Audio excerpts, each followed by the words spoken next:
Ever get the feeling that, plus ça change, plus c'est la même chose? Is that French? It is. Means like the more things change, the more they stay the same. And that's what we're talking about in this deep dive. We're going way back to the book of First Kings, chapters 1 through 3, for a story that's like, the original House of Cards. Oh, palace intrigue. I like it. Right. We've got an aging king, ambitious heirs, power plays, all the good stuff. So we're not just talking like theology here. We're looking at the human element of power. Exactly. It's all right there in the text. So our main player is King David. But this isn't David at the height of his power, conquering giants. This is like King David in a bathrobe, and even a mountain of blankets can't keep him warm. The text actually makes a point of saying that, huh? It does. He's losing his vitality, which, as you can imagine, is a big deal when you're a king. It's a universal truth, isn't it?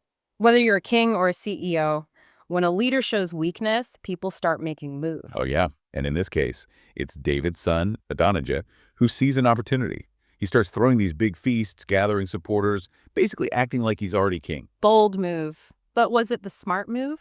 That's the question, right? Yeah. Because he makes one major misstep. He forgets to get the endorsement of a couple of really important people. The classic mistake of overlooking key alliances. So who are we talking about here? Who did Adonijah fail to win over? Well, first, there's Nathan. Now, Nathan wasn't just some random priest.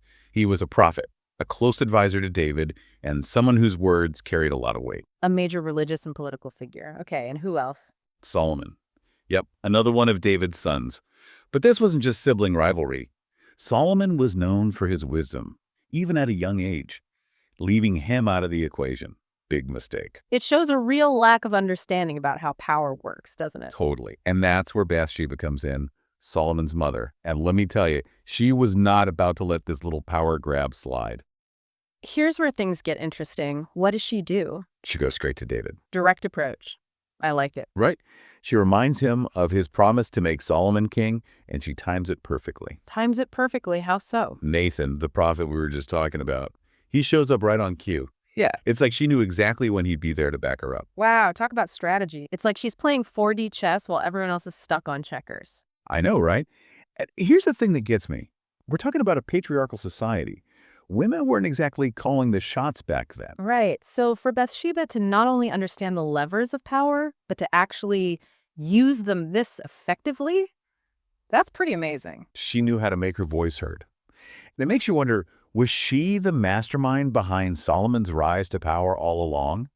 And get this, when they actually announced Solomon as king, it's not like a ho-hum kind of day. It's like the whole kingdom erupts. Oh, yeah, it's a huge celebration. Trumpets cheering. The text even says, like, the earth trembled. That's a pretty big deal. I know, right? Yeah. Talk about a power move. And you know who was less than thrilled about this whole thing? Let me guess, Adonijah. Bingo. He hears the news and he is terrified. Yeah, I mean, you can't really blame him, can you? This is like a complete power shift. It's not just, oh, darn, I didn't get the promotion. It's like his whole world just got flipped upside down. You got to wonder if he was like, man, I should have gotten Nathan on my side. Right, or maybe not invited quite so many people to that feast. Speaking of power, though, Yeah. we can't forget one of the most famous stories about Solomon. You know, the one with the two mothers? Oh, yeah, the judgment of Solomon. That's the one. It's like a classic example of how he used his wisdom to solve what seemed like an impossible problem. One baby, two women, both claiming to be the mother. Talk about a tough case. It's the original paternity test, only with way higher stakes. Right, because how do you figure out the truth when there's literally no evidence? Well, this is Solomon we're talking about. So what does he do? He calls for a sword. A sword. Wait, hold on. This is the wise solution. Hear me out. He says he's going to cut the baby in half Mhm. and give each woman a piece. Oh, okay, I see where you're going with this. He wasn't actually going to do it. It was a test. Exactly. And it's brutal, but it works. One woman, she's horrified, begging Solomon to spare the baby's life. She'd rather give him away than see him hurt. And that's how he knew. The other woman, she was okay with it. Cold as ice. Chilling, right? That's when Solomon knows, without a doubt, who the real mother is. He's not just being clever, he's tapping into something primal, that deep, visceral love of a mother for her child. It's brilliant, but I can see why people still debate it today. Was it truly wise, or was there a ruthlessness to it? I mean, exploiting someone's worst fear to get to the truth. Right. It really makes you think about the line between being effective and being ethical. Is there always a clear answer? I'm not so sure. That's a question we see playing out again and again throughout history, isn't it? Leaders having to make tough choices, sometimes morally ambiguous ones, and all in the name of what they believe is right. And, it's funny, we talk about Solomon being this wise and just ruler, Yeah. but he definitely had a ruthless streak, too. Oh, yeah. I mean, look what happens to Adonijah. No second chances there. Solomon saw him as a threat, plain and simple, and he took care of it. It's kind of brutal when you think about it. And it's not just Adonijah. Joab, this guy, he was a general, been around forever, totally loyal to David, Dan Navik. Gone. And Shimei. Don't forget about Shimei. Talk about holding a grudge. Solomon had him executed for something that happened like ages ago. Okay, so maybe holding a grudge is a requirement for being king. But seriously, it makes you wonder about the whole wisdom thing. Well, you have to remember, these weren't just personal grudges, right? From Solomon's point of view, he's consolidating power, making sure things stay stable. It's a pretty common theme throughout history. Yeah, heavy is the head that wears the crown and all that. But still, it's kind of hard to swallow sometimes, These were major power plays, people's lives on the line. It's a good reminder that power, it's complicated. The stories in First Kings, they really show that. The tough choices, the weight of responsibility, it's all there. It's pretty amazing, though, isn't it? I mean, we're talking about stuff that happened thousands of years ago, and it still feels so relevant.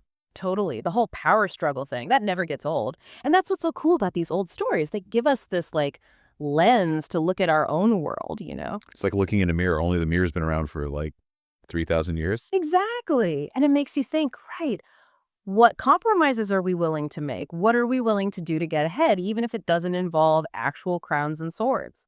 Are there lines we wouldn't cross? Or do we all have a little bit of Solomon in us, just waiting for the right moment? Now, those are questions worth pondering. Maybe we're not so different from these ancient kings and queens after all. The details might be different, but the human heart, that's still the same. And that's something to think about, isn't it? It really is. So next time you're facing a tough decision, remember King Solomon. Remember Adonijah and Bathsheba and all the drama that went down in ancient Jerusalem. Because those old stories, they still have a lot to teach us about power, ambition, and the choices we make. And hey, maybe you'll even learn a thing or two about yourself along the way. Welcome to Charlie and Mia's podcast. We're embarking on an exciting journey to read through the entire Bible in just 1 year. Every day, we dive into Scripture, exploring its meanings and how it applies to our lives today. We invite you to join us on this incredible adventure of learning and discovery. Don't forget to subscribe to our channel so you never miss an episode.